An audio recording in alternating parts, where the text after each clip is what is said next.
Hello all. We're gonna be reacting to Cash Jordan's NYC fires its police for arresting criminals. Let's check it out. Tonight now, a group of men are caught on camera unloading a fire extinguisher on a traffic agent. The NYPD tells CBS 2 this video is evidence of assault and reckless endangerment. We're told the agent... So the police really do have their hands full, not just keeping us safe from violent crime, but now they too are under attack from thugs who feel emboldened by our no-consequences justice system. Yet activists insist on blaming police for the existence of crime, which is why there's now an effort to make the city safer by getting rid of cops if they don't all quit before that happens.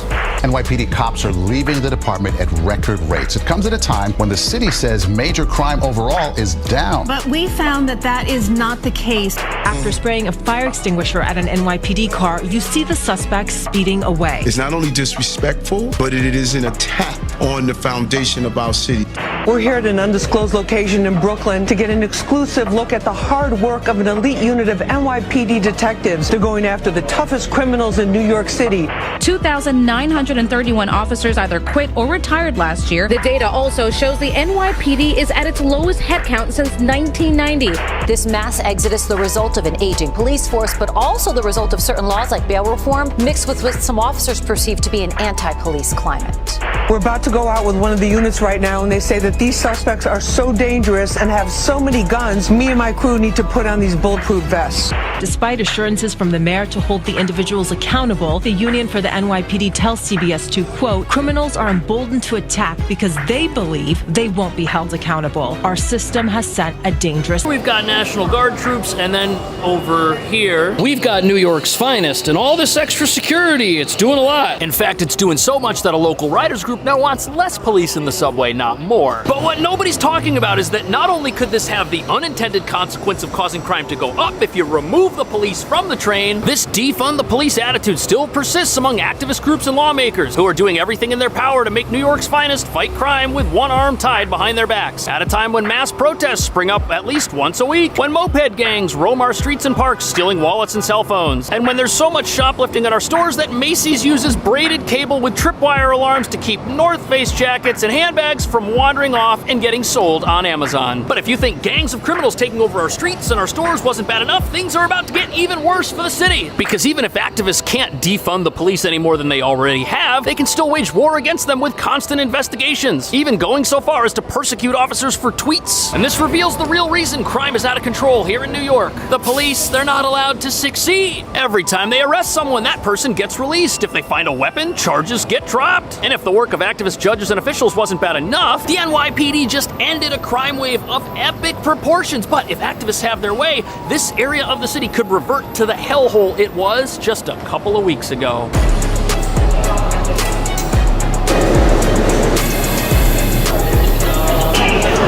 Here we are in the New York City subway, which until recently was one of the most dangerous parts of the city, and it was experiencing 6 felonies a day, even after the National Guard rolled in. Yet although the NYPD deserves credit for bringing things under control with a massive push towards busting fare evaders and arresting criminals, activists are upset that these efforts have been successful, and they want to try to police the subway without police. Despite the overwhelming evidence that when cops are allowed to be cops, things work out pretty well for those of us who aren't criminals. Now, this is tricky every time we talk about it, so let's take a look at the data.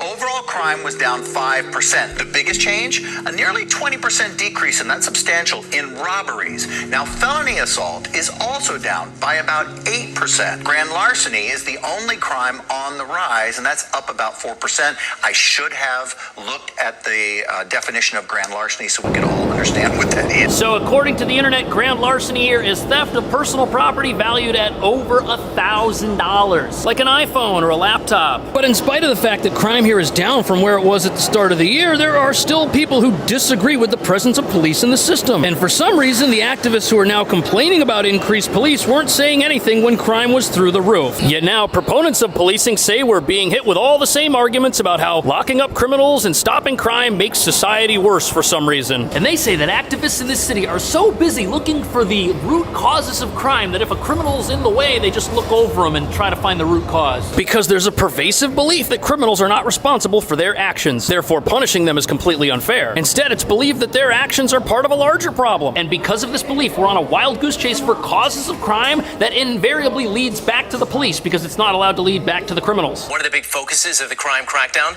targeting fare evaders. And police arrested more than 3,300 people for fare evasion, up by 88% compared to last year. Governor Hochul crediting adding more law enforcement into the subway system. We saw a spike in subway crime in January. We met with the mayor and his team. He sent in more NYPD. I said I can bring in resources, transit police. So here we have the mayor and the governor teaming up in a way that makes all of us a lot safer when we're down here. By adding police, by adding the army, employing a physical presence, which is apparently too offensive for some elements of our society that needs the police just as much as everybody who agrees with them being here. And you know something, to be quite honest with you, I feel better seeing the uniformed authority figures who are armed in the subway. It makes me think that if something were to go wrong, even though they're not pervasive throughout the entire system, that there would be someone who could respond in the event of an emergency. On top of that, once the police started stepping up their efforts to bust fare evaders, crime in the subway started stabilizing. Many of the people they caught had warrants out for their arrest, happened to be bringing weapons into the subway, and the simple act of stopping somebody for committing a minor crime led to people getting caught on their way to potentially doing something much more serious. But as you're about to see, crime is a problem not just in the subway, but all over town, and the police are so short-staffed, they're basically running around trying to play whack-a-mole, catching up to the crime as it happens over here, and then, oh, it's over here, now we've got to go there. And some of these incidents are so frightening, it makes you wonder how activists can side with the criminals. Yet they are, for some reason.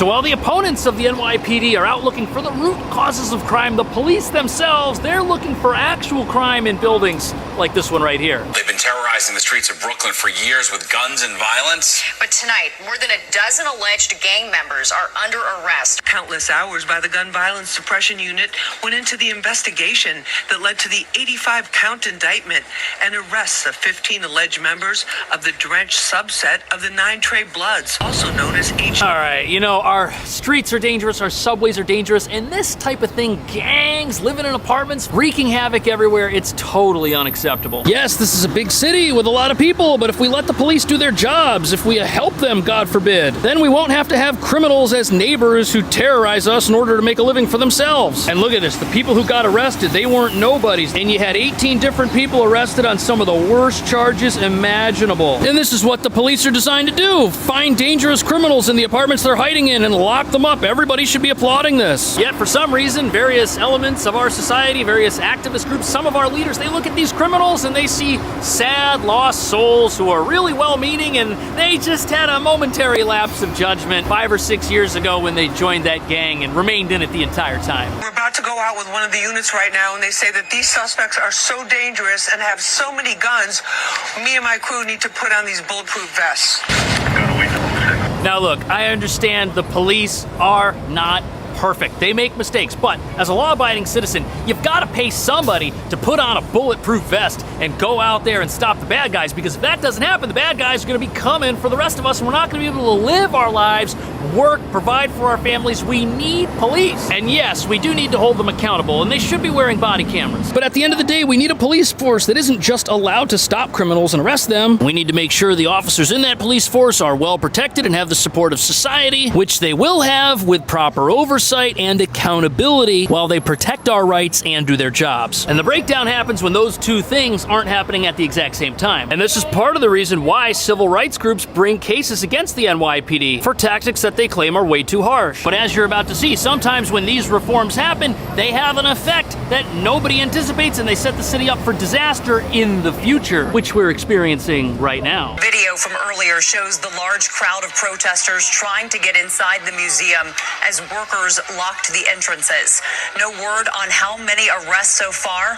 Right now, there are no reports of serious injuries. We'll stay on top of this. You know, I don't think peaceful protesters cause this much violence anywhere else in the entire country, which proves the police aren't just fighting crime underground, in apartments, literally any part part of the city, any public space could quickly turn into a demonstration zone. Now, of course, the situation in Gaza is a humanitarian crisis of epic proportions. Yes, it deserves attention, but when you realize that half the protesters recently arrested across college campuses weren't even students at those campuses, it reveals that some elements of society are taking something that has a legitimate grievance and using it for anarchy. These movements are being co-opted by people who blend in with the regular protesters. Now, put yourself in the shoes of a police officer. Let's say you've seen the city and various leaders attack your department for using the tactics they taught you when you were in the police academy. How depressing must it be to watch crime get worse, knowing your hands are tied halfway behind your back, especially while you're now being told you can't do things that you know keep you safe and stop crime. And critics say this level of emotional warfare against our police has taken a new and frightening turn for the worst. And not only is it wasting valuable city resources, it is making us less safe at the exact same time, and they say it is 100% on purpose.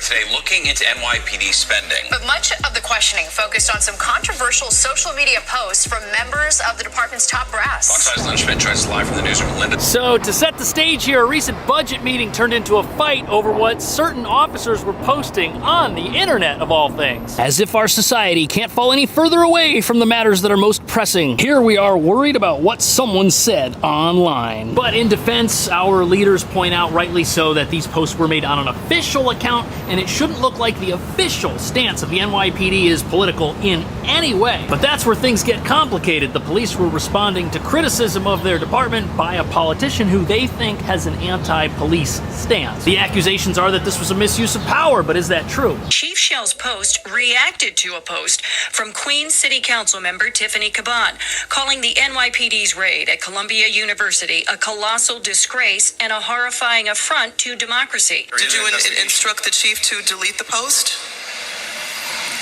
Speaker Adams, this is exactly what DOI is looking at. Commissioner, did you instruct the... So here we have the whole Columbia University situation that happened just a couple of weeks ago. That campus was being totally destroyed, and the campus administrators, they couldn't handle what was going on. They tried negotiating with the student protesters. They couldn't get anywhere with them. And after about a week, they begged the police to come in and save their school, which they did, but it didn't happen without any criticism, because apparently the way the police went about removing protesters wasn't gentle enough for their critics. But before we get into what the chief of patrol actually said, you've got to understand these protests, this is still happening at various schools. This is a citywide movement that has not stopped. And critics of the politicians involved in this say that their comments embolden those who are a dangerous element to our society. Chief Shell responded, "I started to read this garbage and quickly realized this is coming from a person who hates our city." He then goes on to say, "Remember, everyone, if you want change, seek the change you want by getting involved. Then you know what to do." That seems to be conveying... So what you have here is a situation where a politician had political criticisms of the NYPD, and they responded with a political criticism of their own. Should a political opinion have come from a government account that is for the police? Maybe not. But would that have mattered? Would there have been any less outrage or any less of a call for an investigation? And isn't the real issue here whether or not it's okay to destroy property that's not yours and to ruin the lives of other students that have paid hundreds of thousands of dollars to attend that university and didn't end up getting a graduation? Not to mention possibly injuring students, teachers, and the police themselves? And are we really to expect that officers remain completely opinionless? Chief Shell is accused of violating city law by using city resources, an official NYPD X account, for political purposes to suggest voters vote Caban out of office. Do you feel that post was appropriate? Again, you're gonna... All right, I understand why our elected officials are circling the wagons. They're protecting each other. I understand that it makes sense, and they don't like being attacked by a department that is supposed to be politically agnostic. But watching this whole thing transpire makes it look like the chief would be in trouble no matter how he said what he said. Just thinking what he thought was the sin that he had committed. And while at the same time, we certainly don't want people being intimidated by the police via online threats or something perceived as an online threat, we also don't want the protesters to be emboldened by language from political leaders that makes it sound like their cause of destroying their their own property and putting lives at risk is okay. But here's where things get a little bit tricky. Let's say you're the fire department. Are you allowed to have a political disagreement with somebody who encourages the starting of more fires? And if you're a police officer, are you allowed to have a political disagreement with somebody whose platform is to encourage the type of crime you're supposed to be stopping? That's the real question here. And is it possible to be politically neutral when those who are criticizing you seem to want more of the thing your department exists to stand against? And while our elected officials are right to want to hold the police accountable, critics say that this looks like a witch hunt, which is completely unjustified. After all, this is just a tweet on social media in response to another tweet. How many public hearings do we really need to have over something like this when the city is full of crime? And when right now criminals could be plotting something that is much worse than what somebody happened to say at the other end of their keyboard. The New York Civil Liberties Union weighing in on the controversy.